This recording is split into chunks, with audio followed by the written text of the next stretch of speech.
La promesse qu'Évasion TV tient à ses téléspectateurs reste toujours comblée de joie et d'euphorie. Alors, aimable téléspectateurs, bienvenue dans votre émission Tribune des Stars. La personne que je reçois aujourd'hui pour vous est Kandja Kora, l'homme à la voix d'or. Alors, Kandja Kora, comment tu vas? Je vais super bien. Et vous? Moi, je vais très bien, hein, à merveille, voilà. Bah, ça fait plaisir de revenir sur Évasion Guinée. Oui. Et que ça fait un moment que je n'étais pas là, donc voilà, le plaisir est toujours partagé. Il n'y a pas de problème, on y va, mollo mollo quoi. Alors Kandja Kora, dis-moi, de quelle manière tu as eu à apprendre la Kora? Bah, j'ai été initié à la Kora à bas âge par mon père, qui vit toujours, qui s'appelle Mbadi Kouyaté. Et vu que je suis d'une famille de griots où que l'histoire se transmet de père en fils et de génération en génération, Oui. et c'est de là qu'est parti mon nom et cet instrument aussi, donc j'appelle la Kora. Ah, ok. Alors dis-nous, comment tu as eu à prendre ton nom, le nom Kandja Kora, comment tu l'as eu réellement? Bah, c'est lié à ma tradition parce que vu que je suis joueur de Kora, et qu'il y a pas mal aussi de Kandja en Guinée, tels que Petit Kandja et autres. Pour mettre plus de différence entre les noms, j'ai préféré plutôt mettre Kandja Kora que de mettre Petit Kandja ou Grand Kandja. Voilà. Donc si je comprends bien, c'est toi-même qui as ajouté Kora là-dessus quoi. Parce qu'auparavant on m'appelait Petit Kandja aussi. Donc, ok. Donc deux petits Kandja quand deux même. Petits Kandja sur la scène de la musique guinéenne, c'était pas ça. Voilà, c'était pas ça, donc il fallait que je trouve la différence. Et donc pour mettre la différence, j'ai préféré Kandja Kora. Ah, ok. Alors, Kandja Kora, dis-nous, comment tu as fait voilà, pour être membre des Espoirs de Corentin? Avant de venir aux Espoirs de Corentin, j'avais des ans de carrière solo. Je faisais pas mal de créations à travers le monde avec des musiciens français, etc. Et donc quand j'étais en Guinée, j'étais un peu fréquenté par les membres des Espoirs de Corentin chez moi. Oui. Et donc c'est comme ça, c'est venu l'idée de participer. Déjà à la base c'était pour juste participer à leur album. Et puis après l'album Dunia Giri, donc je me suis vu vraiment dans le groupe à travers leur manager Alia qui me fréquentait pas mal. Et du coup c'est parti de là, on a fait quelques tournées en France et après voilà. Pour moi, Espoir de Corentin, c'était un début aussi pour ma carrière musicale et ça m'a beaucoup aidé au niveau inspiration. Ok, dis-nous, tu as fait des morceaux avec eux? J'ai réalisé 3 albums avec eux. 3 albums, oui. Avec eux, mais j'ai pas encore fait un featuring avec eux. Waouh! Alors là, tu étais membre des Espoirs de Corentin, mais tu n'as pas fait de featuring avec eux. Non, pour moi, en fait, être musicien, c'est d'avoir plus d'expérience dans la musique. C'est pas... Mon but, c'était pas être la star du groupe ou être devant la scène. Le but pour moi, c'était d'apprendre beaucoup de choses. Et c'est ce qui m'a permis aujourd'hui d'être ce que je suis. Parce que j'ai pris le temps d'apprendre et qu'aujourd'hui, je suis prêt à affronter n'importe quel genre de musique. Ah, donc tu veux me dire que ce soit dancehall, R&B, ouais, ce sont mes musiques, les musiques actuelles de cette nouvelle génération. Je me suis inspiré de là. J'ai écouté du rap, du R&B, de la soul music, de la pop music, de l'afrobeat. Oui, mais toi, tu fais un peu de je fais un peu de tout. Non, je mélange la musique traditionnelle guinéenne à d'autres musiques. Donc, tu veux me dire, dans ton album, tu as certains morceaux qui sont en R&B, si je veux. Oui, dans mon album, si vous écoutez mon album, vous trouvez qu'il y a vraiment que Djenab Massari qui est vraiment joué typiquement à la guinéenne, mais les autres, c'est des mélanges de dancehall avec de la musique traditionnelle ou du zouk ou du rap, c'est un peu de tout. Ouais. J'aimerais bien voir Kandja Kora à l'œuvre sur un beat de rap quand même. Pas forcément un beat de rap, peut-être un truc de reggae ou de dancehall, oui. Dans mon prochain album, il y a pas mal de mélanges, hip-hop, soul ou du jazz même. Parce que moi, mon but, c'est de faire voyager la musique, en fait. C'est pas de rester en Guinée. De faire la musique pour une communauté. Le but pour moi, c'est d'élargir mon public, en fait. Alors, dis-nous, en tant que Kora Fola célèbre, on retrouve Kandja avec le micro en interprétant tes chansons. Pourquoi tu joues pas souvent voilà, avec ta Kora? Et bien sûr, je ne me sépare pas de ma Kora. Je suis tout le temps avec ma Kora. Donc, si je m'appelle Kandia Kora, c'est que... Tu marches toujours avec ta Kora, quoi. Je suis toujours avec ma Kora et c'est ma première femme, quoi. C'est mon amour, quoi. C'est celle qui m'a ouvert les yeux, tu vois. J'ai voyagé avec ma Kora partout dans le monde. Ouais. Donc, pour moi, c'est un instrument que je ne peux pas abandonner. Donc, et qui ne va jamais t'abandonner aussi. Ah non, elle reste fidèle. Après, je joue la guitare, d'autres instruments. Et si vous écoutez dans mon album, la moitié de tous les instruments ont été joués par moi-même. Ah oui. Que ce soit la basse, la guitare, la chorale, les vocales, les chœurs. Donc j'ai été presque co-arrangeur de mon album. Donc personne peut-être il y a certaines personnes. Si, il y a des gens qui ont participé. Oui, il y a Koudou qui a participé sur Djenab Massaré. Il y a Bob Dina qui a participé sur la Guinée-Guinée. Mais la plupart, c'est toi, en fait. La plupart, les mélodies, en tout cas, ça vient de moi, en fait. Et toi, tu n'as pas besoin des voix, certaines filles qui viennent pour faire des... Bien sûr, certaines musiques, ouais, j'en ai besoin. Mais plus souvent, ce sont mes inspirations que je mets vraiment dans ma musique, en fait. Ok. Alors Kandia, dis-nous, en plus, dis-nous, voilà, comment tu as eu la relation avec Tiken Jah-Fakoly? Bah, Tiken, j'ai connu Tiken grâce à son saxophoniste qui s'appelle JB Mundele, avec qui j'ai fait une création il y a quelques ans. Et c'est parti de là. Donc, comme il me connaissait et que Tiken venait de finir l'enregistrement de son album African Revolution, donc ils m'ont appelé et je suis venu. Donc, on a fait des essais, on a répété avec le groupe. Et vu qu'il y avait une bonne relation, et c'est parti de là. Vous vous êtes rencontrés où réellement?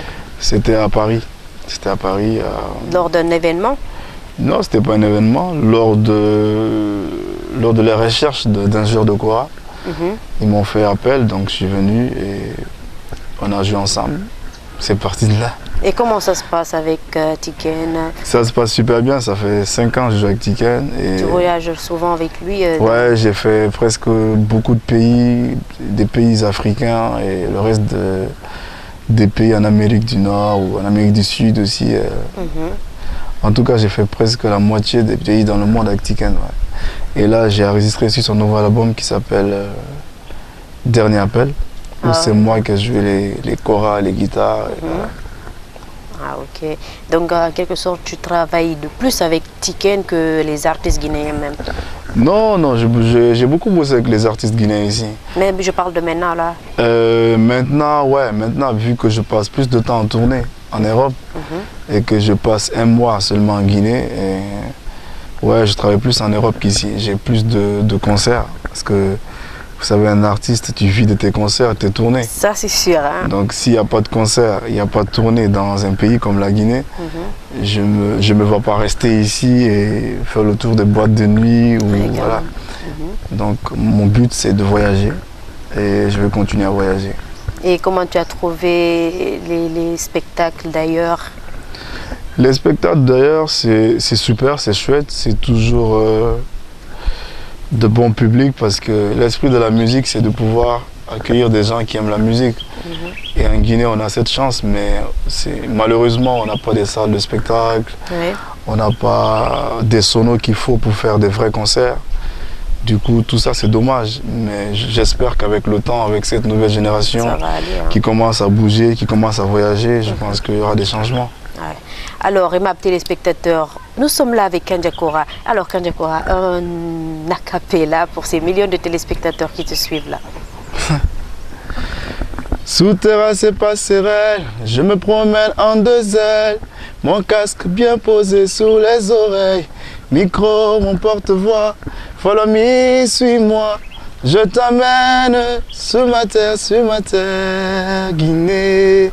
Donc toi, tu as ton pays au bercail, tu chantes pour le pays. Je chante pour le pays et ça me fait vraiment plaisir aussi de vous voir venir à la maison pour l'interview. Et pour moi, c'est un départ pour la musique guinéenne de voir des bonnes personnes qui s'intéressent à cette nouvelle génération, même si après, il n'y a pas beaucoup de budget ou de moyens pour pouvoir aussi réaliser les rêves de certaines personnes. Mais en tout cas, c'est super comme idée.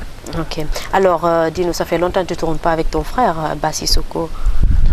J'ai jamais tourné avec Bass Sissoko. J'ai juste fait quelques remplacements parce que Bass Sissoko joue avec mon grand frère qui s'appelle Sékou Kouyaté. Voilà. Et comme lui aussi, il est en train de faire sa carrière solo.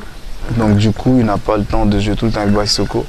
Donc des fois, je venais en aide au groupe, mais j'ai toujours été en solo ou chez Tiken ou avec d'autres artistes français. Mais Bass Sissoko, ça n'a jamais été mon groupe. Mais c'est la même famille quand même. Voilà, voilà. Alors, quelle est ta relation avec les artistes guinéens? Ma relation avec les artistes guinéens, ça se passe bien, vu que j'ai joué presque dans la moitié de tous les albums guinéens ici, que ce soit du rap ou R&B, soul, tout. Ça se passe bien. Je ne suis pas un artiste qui a un clan, je ne me fais pas de clan. Pour moi, tous les artistes guinéens, c'est mes frères, c'est mes soeurs, donc c'est la famille, quoi. Et tu as fait des featuring avec certains artistes guinéens? Je suis en train de faire un projet avec les artistes guinéens pour pouvoir faire certains featuring. Mais pour le moment, non, j'ai pas encore fait de featuring. Mais vu qu'on n'a pas de studio d'enregistrement. Si, on a certains. On a, mais il n'y en a pas assez. Oui, donc, on peut compter quand même, mais il y en a. Il y en a certains, mais je pense qu'aujourd'hui, il y a plus de home studio que de studio en Guinée. Exactement. C'est plus des studios maison que de vrais studios. Ouais, quand même, parce qu'on ne peut que compter 2 ou 3 studios comme ça. Mais avec le temps, on espère que ça ira en tout cas. Et dis-nous, en tant qu'artiste, quelles sont les choses que tu déplores de plus dans ce milieu artistique? Le milieu artistique guinéen, je pense qu'il y a pas mal de changements qu'il devrait faire. Il faut déjà qu'on puisse avoir des bons managers, des bons régisseurs, des bons backliners. Je parle tout ça au niveau sonore en fait. Oui, des gens qui ont notre vision en fait de la musique qui ne se limite pas seulement qu'en Guinée et des gens qui ont vraiment tendance à aider cette musique. Mais en Guinée, malheureusement, il y a beaucoup de personnes qui n'ont pas eu cette chance de voyager, qui n'ont pas vu comment la musique évolue ailleurs. Et je pense que c'est ce qui fait que nous ne sommes même pas en retard. Mais j'espère en tout qu'avec la nouvelle génération, on peut espérer. Ouais, parce que franchement, quand même, en Guinée, les spectacles ne sont pas tellement ça, quoi. C'est vraiment bizarre ici. Oui, les spectacles... Il faut respecter l'heure, tout. Oui, mais ça dépend de l'évolution du pays. Tout ça, c'est lié au développement du pays. C'est lié à l'électricité dans le pays. C'est lié à beaucoup de choses. Et pour aider la musique guinéenne, il faut que déjà qu'on ait déjà un esprit positif, en fait. Qu'on ne pense pas juste à arnaquer les artistes ou se remplir les poches en remplissant un palais du peuple ou les stades. Franchement. Donc il y a tout ça, il faut qu'on se mette ensemble tous et qu'on travaille ensemble et qu'on puisse penser à quelque chose d'avenir. C'est ça le truc, il y a certains artistes qui ne travaillent pas ensemble, que ce soit artistes ou managers ou quand même eux-mêmes les gens là, comment on les appelle, les opérateurs culturels. Ils ne travaillent pas ensemble, hein.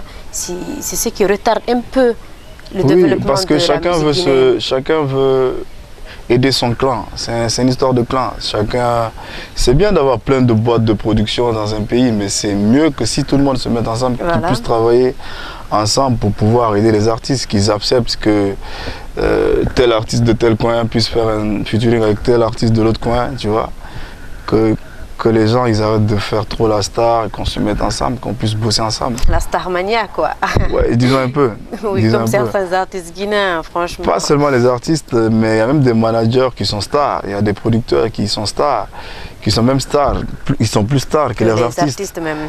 Donc, je pense que c'est tout ça, en fait. Pour l'évolution de la Guinée, il faut que les gens se mettent ensemble. Il faut qu'on accepte aussi de comprendre que cette nouvelle génération ne peut plus faire les musiques que les autres ont fait à l'ancienne.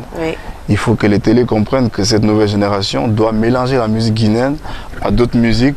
Et c'est ce qui va faire la valeur de la musique guinéenne. Mais le monde évolue quand même. Le monde évolue, donc il faut qu'on accepte que les jeunes puissent faire leur musique. S'ils ont envie de chanter en anglais, qu'ils chantent en anglais. S'ils ont envie de chanter du rap, qu'ils chantent du rap, mais tout en mélangeant avec leur culture. Oui, et on remarque souvent que les parents, certains parents de certains artistes, ils ont toujours un esprit pas trop artistique. artistes, tu vois, ils se disent que non, quand mon enfant il fait la musique, c'est un truc pas du tout bien, c'est la délinquance et tout. Et qu'est-ce que toi tu as à dire à ces parents aujourd'hui là?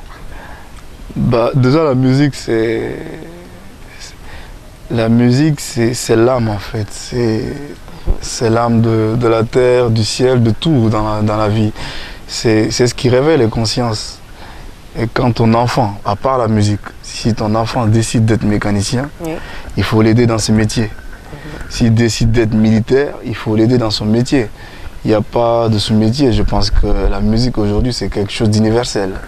Même si c'est quelque chose auparavant, que les gens pensaient que non, mon enfant il fait du rap, c'est un drogué. Voilà. Mon enfant il joue de la guitare, il veut pas un avenir. Parce que, comme on le dit, l'avenir n'est pas collé au banc. Ça, c'est sûr. C'est pas hein? tous qui sont partis à l'école qui sont devenus des présidents ou des directeurs.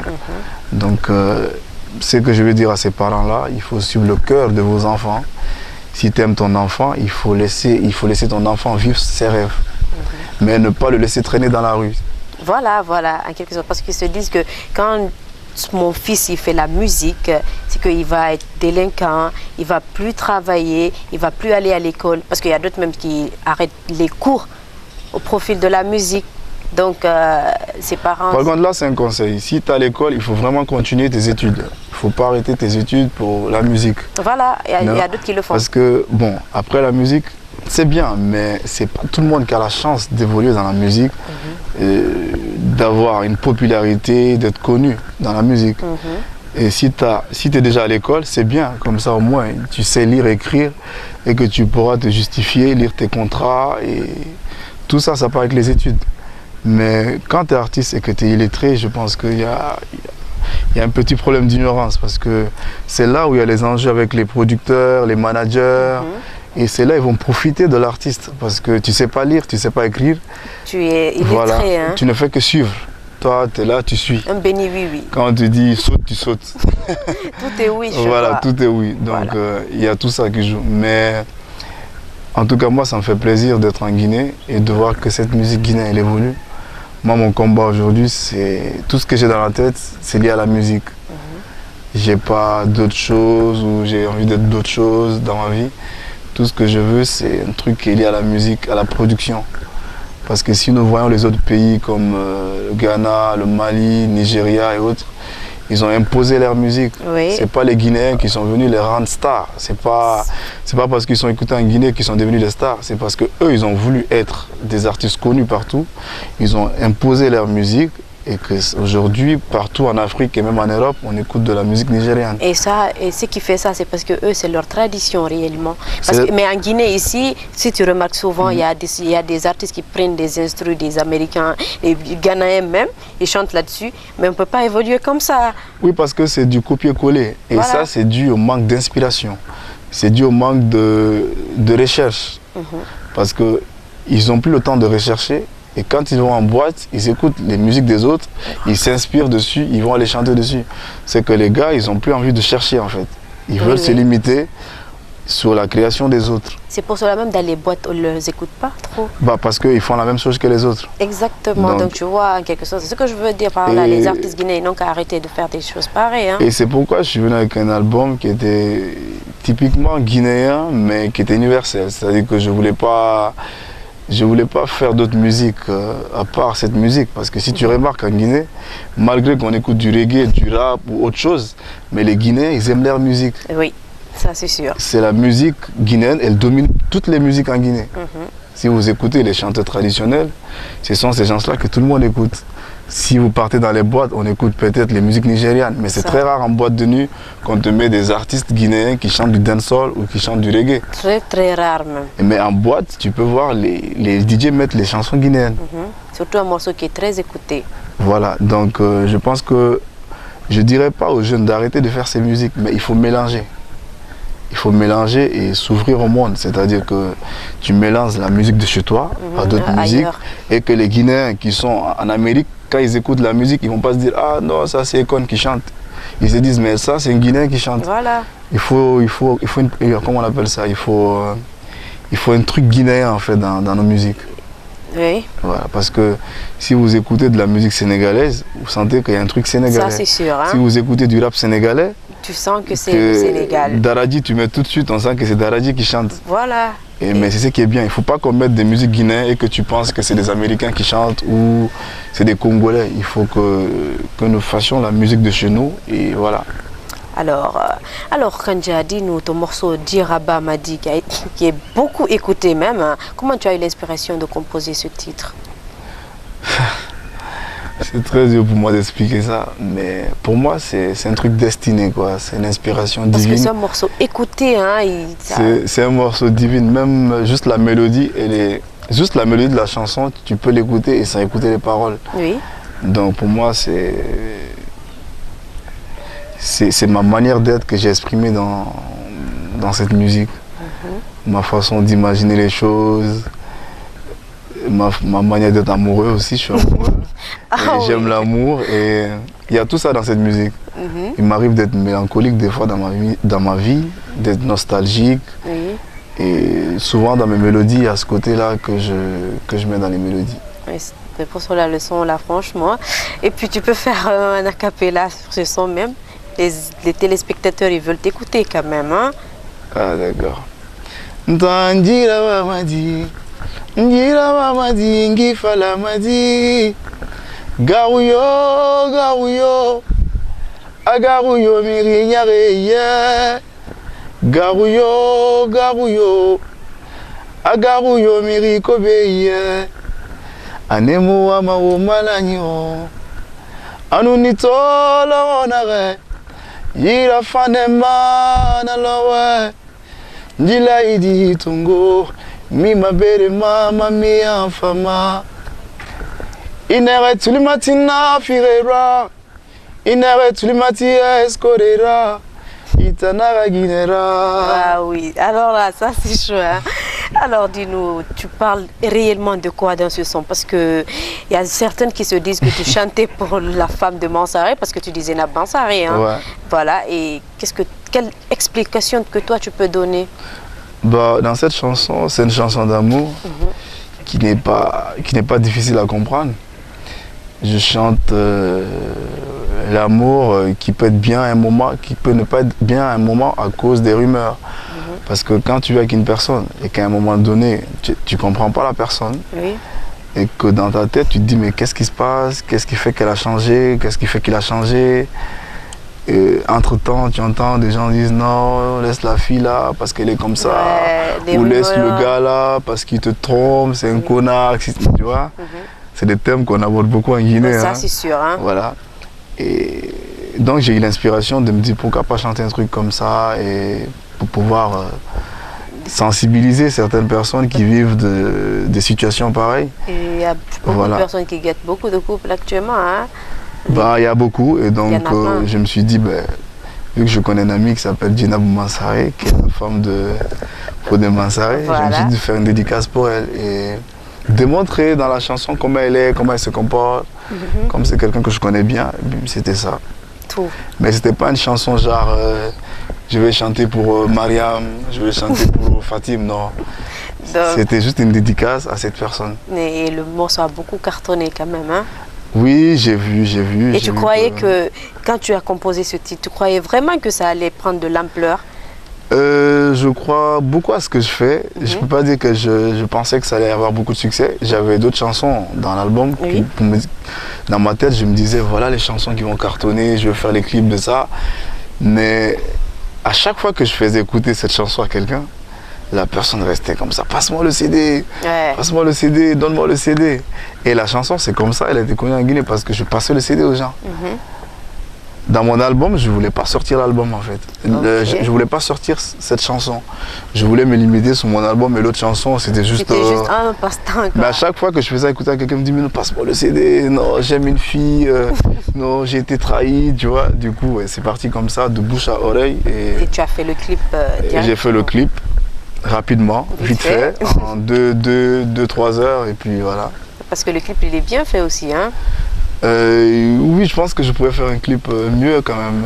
Oui, mais ça va. Ouais, je pense que ça va, mais pour moi, je pourrais faire un clip encore plus mieux que ça. Donc tu veux reprendre au fait le clip de ce morceau? Peut-être le reprendre avec Jenna Boumassaré.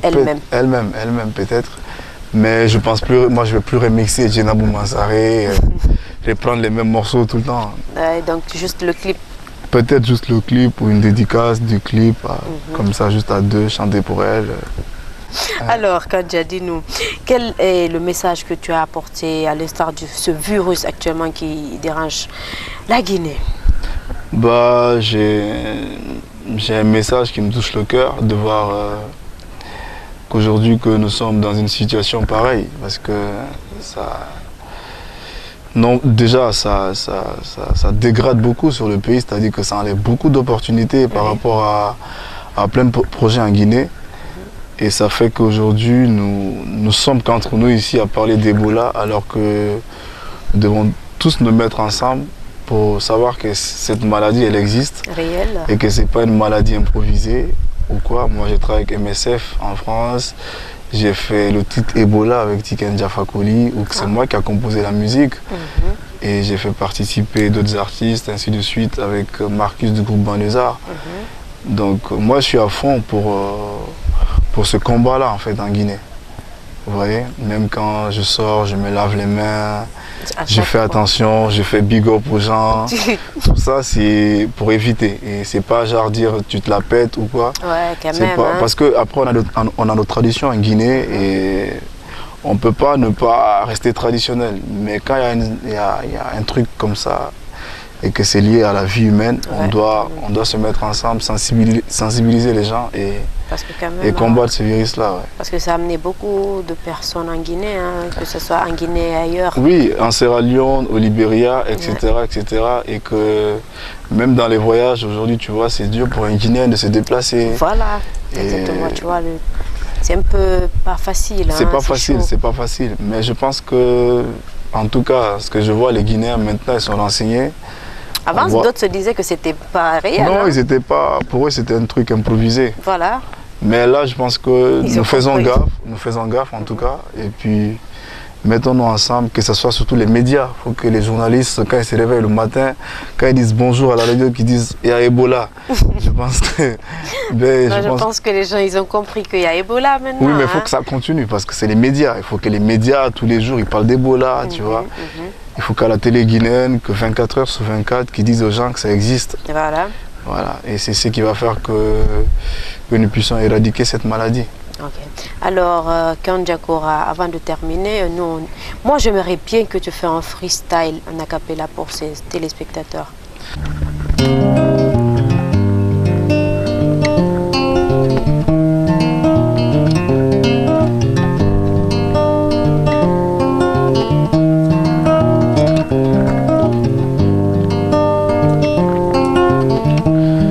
Tikima eto fangi la Guinée naura diore fangi tanama la Guinée no ma la Guinée aura fama Tikima eto fangi la Guinée naura diore fangi tanama la Guinée no ma Kandja baraso Omayara, Onyondo Muna, ma Guinée, elle a ses 4 régions naturelles, et chaque région naturelle a ses beautés naturelles. Kandja baraso, Omayara, Onyondo Muna, Genati Dede, Ginevete Muna Mati de Meni, Moye Guinée, no Ebuma. La Guinée, Onyondo Muna. Ngoye Guinée, no Ebuma. La Guinée, Onyondo Muna. Kandja baraso, Omayara. Alors, Kandja, merci d'avoir accepté notre invitation. Et j'espère qu'on va se retrouver très prochainement dans un autre numéro. Bah avec plaisir. Déjà, je remercie Évasion Guinée qui a beaucoup contribué pour Kandja Kora dans la promotion de mon album, que ce soit au visuel ou à la radio. Et je remercie toute l'équipe. Alors, aimables téléspectateurs, on était là aujourd'hui avec Kandja Kora. Vous avez vu, c'est un gars, franchement, il déchire grave. Alors, moi, je vais vous retrouver la semaine prochaine dans un autre numéro. Bisous à vous.